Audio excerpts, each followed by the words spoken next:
Let's go to the Western Cape, where the IEC says it's ready to declare its results, but that briefing has now been moved to 3 p.m. This afternoon. The DA has been leading in the province. Our reporter Lindsay joins us now from the Rock in Cape Town. That's the Results Operations Centre. So it seems, Lindsay, that your time on the promenade in Cape Town keeps getting pushed back.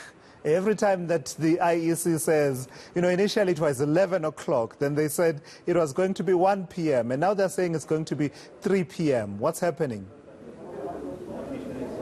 Well, this is where I said to Gareth this morning that this is a marathon and we were reaching the final straight, but it's turning out to be an ultra-marathon, Tulisi's, where traditionally it's all wrapped up here at the Rock in the Western Cape by lunchtime, and the result is declared at this hour. And as you said, it's now being pushed further and further back. We have no new updates on the board. We understand that this is as a result of technical delays, not here in Cape Town, Tulisi's, where I'm told that these are at the National Rock in Pretoria. As you know, all these results have to be verified and audited in Pretoria before they are sent down here. And unfortunately, no movement since we last spoke, certainly not in terms of figures.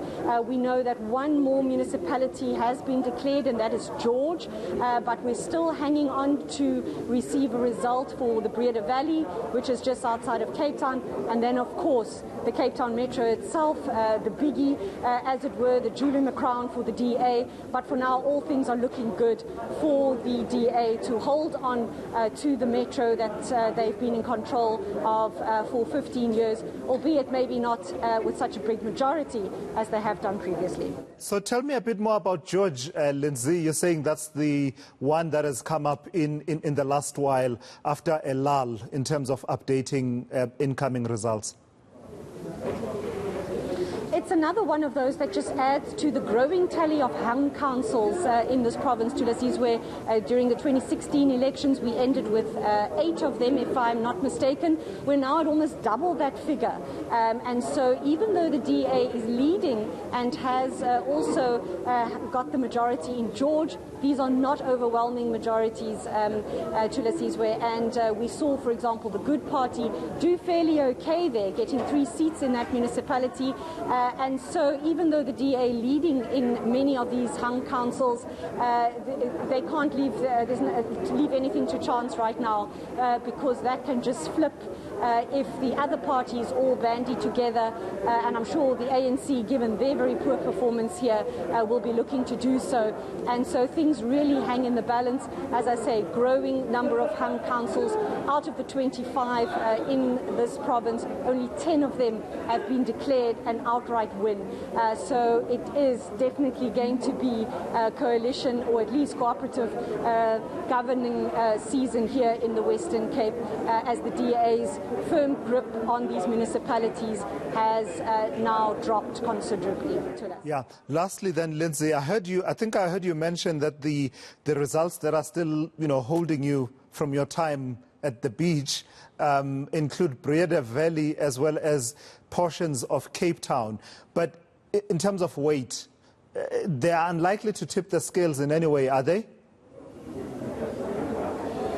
No, they're not, Tulis. So the last figure we have, it's more than 70% of the vote captured. So it's large parts of Cape Town that are still outstanding, certainly in terms of the data that we have access to. So that is really where it is right now. But the tipping scale is going to come for the smaller parties.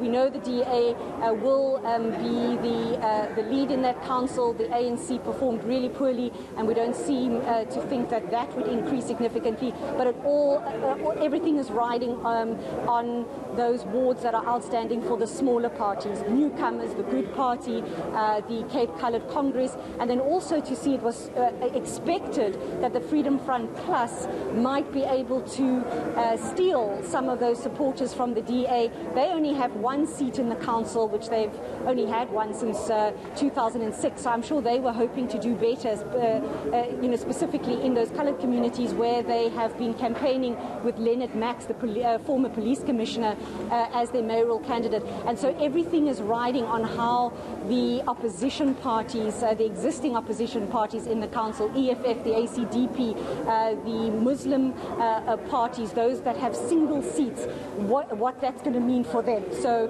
those new political newcomers can really tip the scales for the smaller parties.